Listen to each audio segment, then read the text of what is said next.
It may surprise some to know that even now, after all of these years of incessant babbling, I still second-guess myself all the time. I wear my heart on my sleeve. I have since I was a young boy. It is apparently inherent in my nature. Yes, it may be fair to say I overshare, guilty as charged. I have given the matter some thought and wrestled with my own conclusions. We live in a world awash in cynicism, derision, and bitterness. Any casual review of social media will illustrate that point very clearly. That has always deeply troubled me. I have thought time and time again, it should not be so. I have never been able to ignore that plea from the little voice in my head, it should not be this way. So, I speak out, and I say what I think others might whisper to themselves, but never dare to utter out loud in the face of the cynical world that surrounds us all. Many will scoff. That is a given I long ago came to accept. It is not for the scoffers that I speak, but for the many who remain silent, but actually do feel and maybe wish they had my voice. Call it presumption, or even arrogance, call it whatever you wish. But I am an old dog with very few new tricks. We all have a calling, something we are meant to do in our lives. I became convinced many years ago of what mine might be. I speak for the silent, for those who deeply feel in a world that discourages feeling. To those that indulge me, I thank you. To those who might scoff, I pray for your peace. I am's, after all, what I am's. Words are not enough. Words, it seems to me, are never quite enough. A surprising assertion from one who plies them so much. They move us and shake us, that we all know. But we humans, it seems, simply must have some touch. Words we have all felt, often most deep. We hear them all day, and even in sleep. We read them and write them in an unending stream. But can they compare at all to embrace in a dream? Some words are harsh, they grate on our ears. Some sound so gentle, they calm all our fears. Yet none can compare, when all's said and done, to the warm touch of love from the one we know cares. Words written down can last a long time, reread and resaid, yes, often in rhyme. They linger a while, along with our smile, but a touch is a moment, is a word gone sublime. Our words make us think and tickle our brain. They conjure an image, like a walk in the rain. Our touch, though, can do so much more. It can heal and renew us and ease all our pain. You've heard it before and read it some more. The words all familiar, they cut to the core. Yet it is only in the arms of another that we will feel very much more. Why is this so, and isn't it true? Advanced as we are, it makes little sense. Our brains rule the roost, till we've a stone in our shoe. Words, after all, are not quite enough. To trust them, it seems, is asking too much. Innately, we feel a deep sense within. We humans know better in the truth of our touch. We write and we talk. We employ eloquent phrase. We talk to ourselves throughout all of our days. Yet when our need is most high and we want something more, we crave that embrace. We throw words out the door. The warmth in our touch, that mystery glow, a feeling so deep, its source we can't know. It spreads from our hearts to the tips of our toes. to places mere words will never quite go. The touch of a hand, the warmth of a hug, they spark a sensation, like static from a rug. And nothing at all, no words you can list, will ever surpass the sweet touch of a kiss. I love all the words, and I use them with glee. They spring from within and flow straight out of me. But they merely describe, and only barely, you see, the real depth of a love that is best felt by we. How well do you know? How well do we know someone? I wonder of such things. How well do you know me and the songs I sing? Do my words strike a chord? Do they maybe ring true? Or are they simply babbling, nothing more to you? My gift for gab is a treasure to me, a fabric I weave, incessant to some and even hard to believe. I've walked a long road and talked all the while, a journey I've loved that has caused me to smile. Nonsense, you think, it cannot be so. I know of the troubles, the sadness and woe. Fair enough, these things you ascribe have all had their day, but I earnestly tell you I wouldn't have it another way.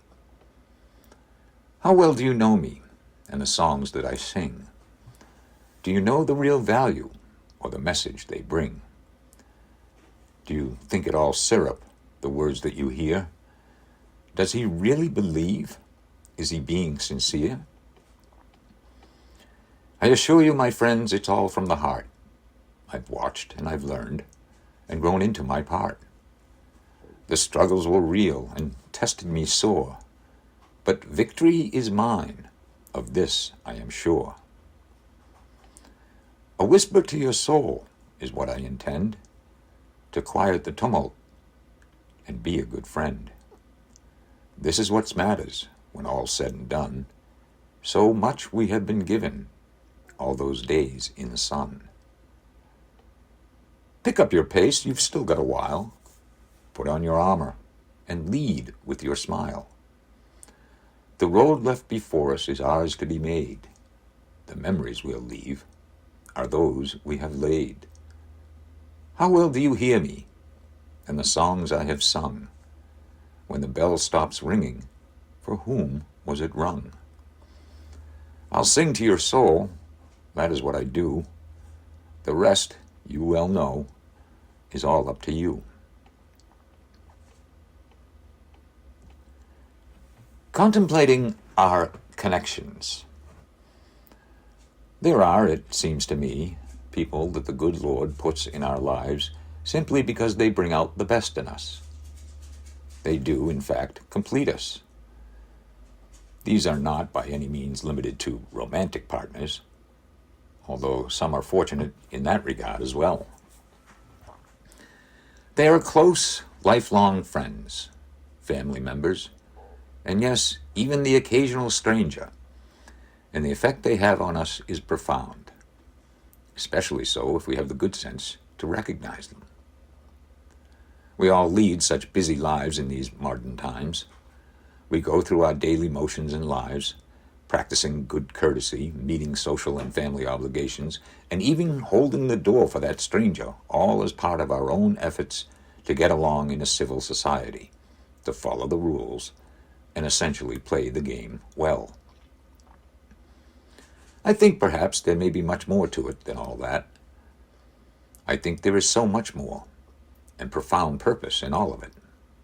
Or at least there can be, if we have the courage and take the time to contemplate it. A moment or two spent thinking about the people who touch or have touched your life in meaningful ways and precisely what the effect on us has actually been, can be a most enlightening exercise, one I think we all might benefit from spending more effort on.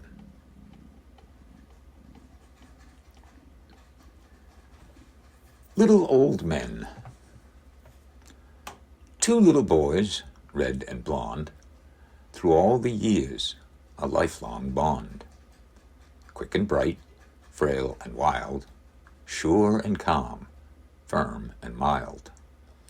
Tricycles, bicycles, adventures galore, Tonka trucks and baseball cards, and so much more. Two young men together again, through all the years, the best of friends. Girls and games on the run, fast and fun, almost undone. Two grown men through thick and thin, tea to green and around the bend. Little ones of their own and families to tend, fathers and friends, all over again. Little old men who shuffle along, no longer those boys red and blonde, as close as brothers, though worlds apart, a lifelong bond forged in the heart. Another time and place. I am, said the old man, from another time and place.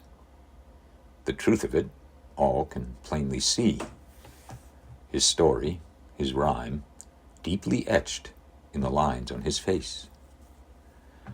He carries within him a certain sense of pride, the weight of it, no burden at all, revealed so very plainly in the smile he wears so wide.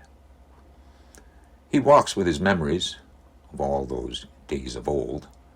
He carries them all with him in the many stories he has told. I am, said the old man, the end of the line, an old reminder of when and then, one last vestige, a tale out of time. He sings the old songs in his shaking old voice, just mumbles and words to most, I suppose, but in truth for him, his cause for rejoice. The world he reveals is long since gone. Where then, we all might wonder, where would you say that it all went wrong? I am busy, they will say, whilst they run to and fro. No time for such things, we've got places to go. The world rushes on, there's much to be done. Just one old man and his old tales. We've all little interest in that, truth be told, in fact, almost none. Here is our failing, our error in course. For here, right before us, lies the truth at its source. Sure, we'll nod and we'll smile, it's the least we can do. But do we know of his truth, what he's known all the while? The tales of his times will be gone fairly soon, the truth of them so very plain to see, like the songs he has sung and the fade of their tune. Take just a moment, lend him your ear. There is much to be known. His tale might just touch you, and that is nothing to fear. From another place out of time the old man has come. His story he'll tell, perhaps with a rhyme. Look to his eyes, the story lies there. He'll tell you the things all our hearts should hold dear. The stories he holds were once told to him. His turn has come now to share them again. Where then, we ask, did it all go wrong? The old man knows full well. It is all of us at the end of his road. It is we, after all, who've lost track of his song. God Needs Angels. In memory, Mary Jane Harrington. July 21st, 1964 to July 20th, 2006.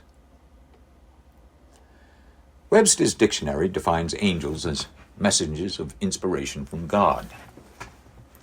God needs angels. We all need angels. Mary Jane was in life the most selfless among us. Her capacity to love was extraordinary, and dare I say, otherworldly. It seems to some of us that her entire life was a struggle. yet she lived it always with a smile and a selflessness that was simply remarkable. She was, first and foremost, a loving mother. She was our smiling sister. She was your gentle friend. She was tireless in her work.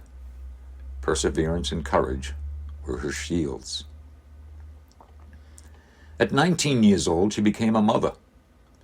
Relying solely on the great love within her, she raised her son in a fashion we should all aspire to. The result of her life's work is completely evident in the fine young man that our Patrick has become. She is now at peace. It is we who suffer her loss. I am absolutely certain she is with God in heaven. God needs angels. We all need angels. She will, no doubt, watch over each and every one of us. She will do so with the same selfless love and tireless effort that she demonstrated throughout her short life. It is most fitting to consider angels today. Mary Jane was an angel on earth. And now, with a beautiful set of red, feathery wings, she will do God's work and watch over each and every one of us. We who are left are, of course, heartbroken. We can, however, take some small solace in faith that our beloved angel is at peace with God. She is destined to continue her message of inspiration.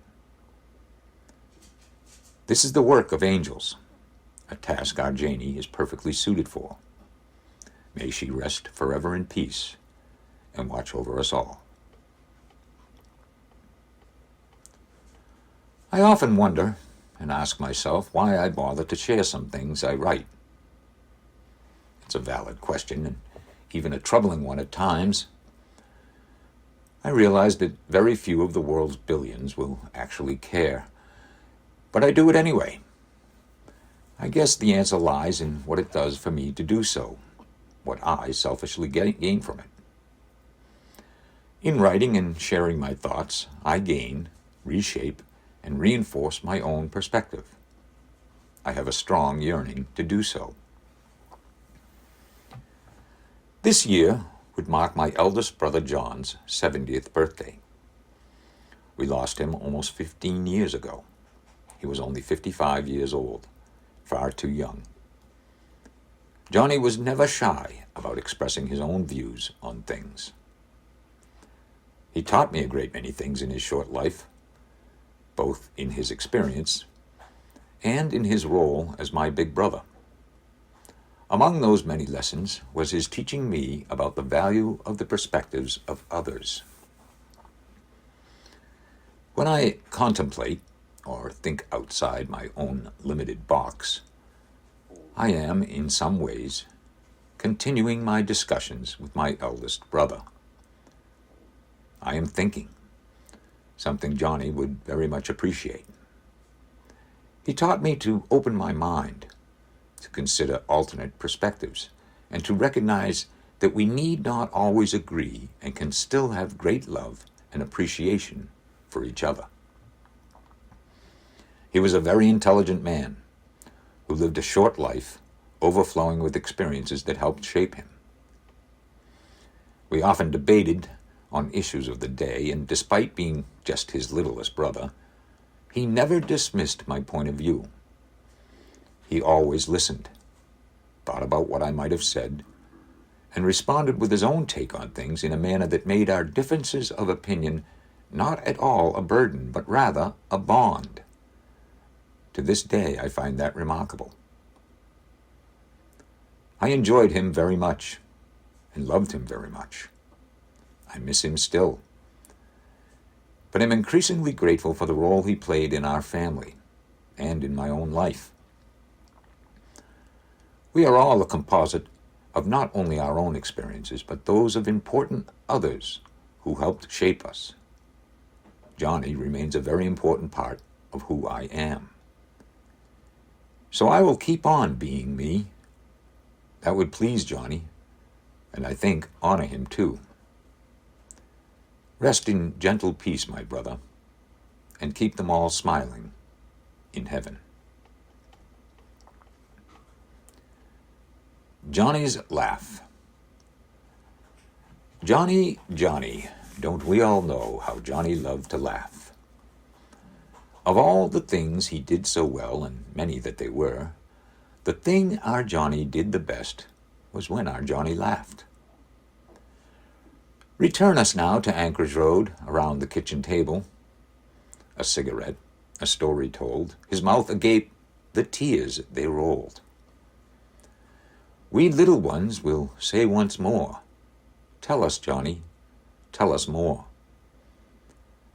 But Johnny's died, and we've all cried, where's the joy in that? The joy in that is in the fact we all heard Johnny laugh.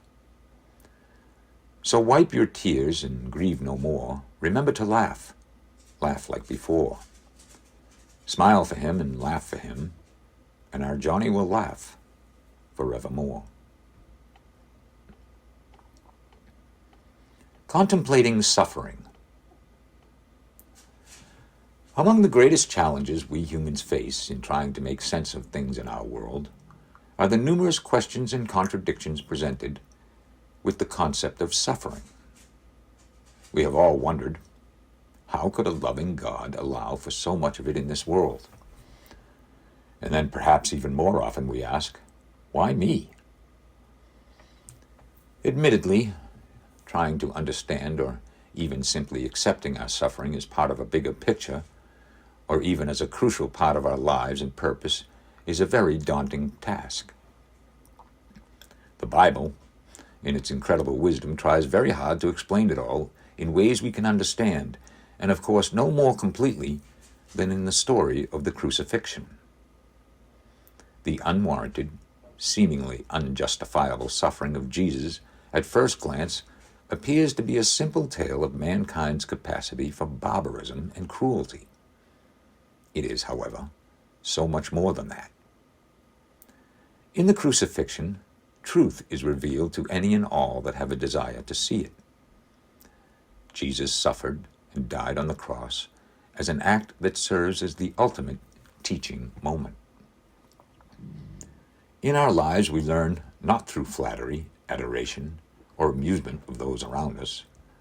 The most valuable lessons of our lives, more often than not, are hard learned, either through our own suffering or that of others that we witness. Suffering brings truth. It strips away all the superficial and trivial and slaps us upside the head with what is actually of real value and importance. Suffering, as difficult as it may be for us to imagine or accept, is an opportunity for us to achieve the pinnacle of human experience, and that is a more complete understanding and perspective on not simply life in general, but the real reason and intention behind the lives we have been blessed with. It has often been said that without suffering, we could never truly know joy. This, I believe, is merely a panacea, a well-intentioned but oversimplified catchphrase that too easily loses its meaning when one is faced squarely with the overwhelming tragedy and suffering. However, there is a deeper truth behind the cliché.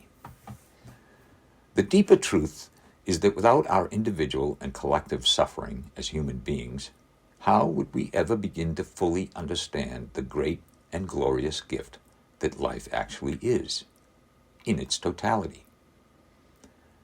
Christ's death on the cross was God's example to all of us as to how we might best process and endure the suffering that is inseparable from His creation. It is our opportunity to take stock, to measure our own worth and value, and contemplate our place in God's creation. We pay a significant price for this opportunity, one not afforded to any other beings in God's creation. I think, though, that it is indeed worth it. And furthermore, I think that is in fact the entire purpose of the exercise. To suffer is to be human. Humanity, we are told, is the very greatest of God's creations, fashioned in fact after God himself. That humanity can never be fully achieved without the benefit of suffering. And if you really think about it, it makes perfect sense. None of us knows the mind of God, but it seems to me that those who seem closest to it, like Christ himself, have endured more than their share of suffering. I don't think that is a coincidence. The murder of Charlie Kirk. I feel today for the young people of our world. Their loss today is staggering. Those many who had only just begun to see are now left only with painful questions. We, who are older, have seen this before. We know the drill, and lifelong experience has affirmed our understanding. This is a hard life lesson for the young, and I feel for them. Remember this: the only thing we really leave behind in this world is the genuine love we have shared with one another. That is it. Everything else fades away with time. Our fancy cars, job titles, great accomplishments in the world, popularity with our peers, all of it, fades very quickly once we have departed from this life. Think about someone you know and loved who has passed on. What is the first thing that comes to mind? It is certainly not how rich or famous they were. My guess is that your first thought of them was a memory of their love for you. Some small act of love or kindness. That is what remains. The same can be theorized for ourselves after we depart. We will not take with us any of our earthly accomplishments or riches. We will take with us into the afterlife all that ever really mattered, or that we really ever needed: our love for one another. Charlie Kirk knew this. He strongly believed it, and that is why he was so confident, so courageous, and so committed. We have been given great examples of lives lived in accordance with our design over and over and over again throughout history. Charlie Kirk joins a long list of martyrs who risked and even gave their earthly lives as testimony to and imitation of that which was given for us 2,000 years ago. In every generation there have been examples, and in every generation new believers have been found. This latest tragedy in human terms will too serve its purpose, and many will indeed come to know the true purpose of our lives here. All is not lost. Many lost sheep have and will be found. Praise God. Contemplating our grief. Grief, as difficult as it always is to endure, is actually one of God's greatest gifts. How can that be? That may sound crazy to some, but I firmly believe it is absolutely true. We all naturally fear the tragic circumstances that will bring us grief. That, of course, makes perfect sense. However, we should never fear the grief. The grief is God's grace, His blessing upon us, and no one is exempted from it. The tremendous pain of our grief comes in waves. The first thoughts are almost always, what am I going to do? Followed more often than not by, why did this happen to me? Eventually, through the pain of our grief and the paralyzing fog of our loss begins to slowly clear, and we start to consider other things. What do I do now? What does this all mean? Who was this person I've lost? What have I gained in my life by knowing, loving, and ultimately losing this person? Our perspective is altered if we allow it.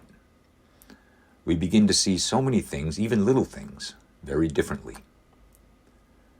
The pain of our grief sharpens our focus.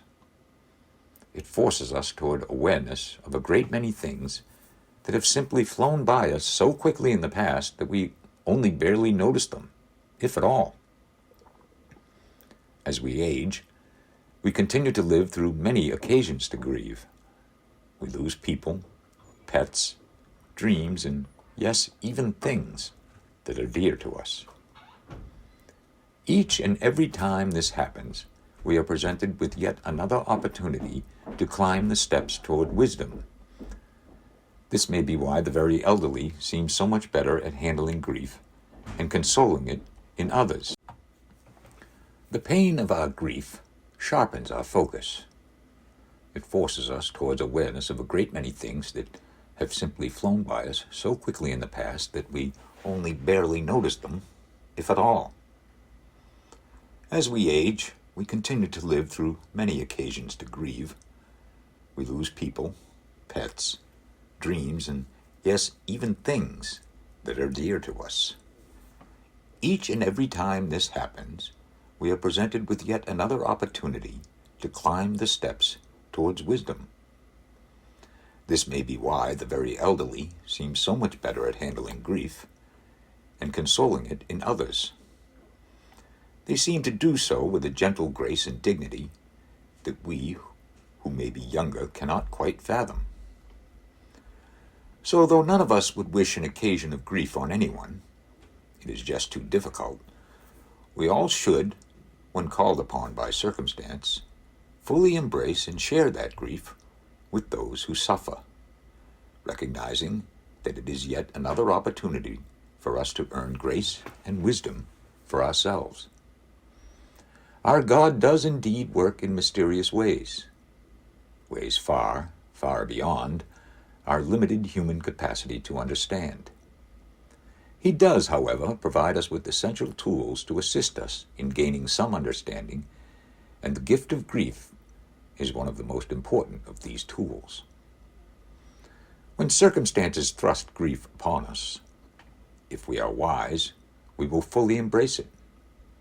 When it is thrust on others, especially those near and dear to us, we should embrace ourselves in their grief too. We should allow it to wash over us, not to be stalwart in bravado against it, but to feel it deeply for them, and ultimately for ourselves too. Conversely, if we deny ourselves this gift through stubborn resistance and a fear of our own emotions, we are also denying ourselves of the gift, the wisdom, and ultimately the peace God offers us. Many will do so either out of ignorance, fear, or even a foolish and false act of strength.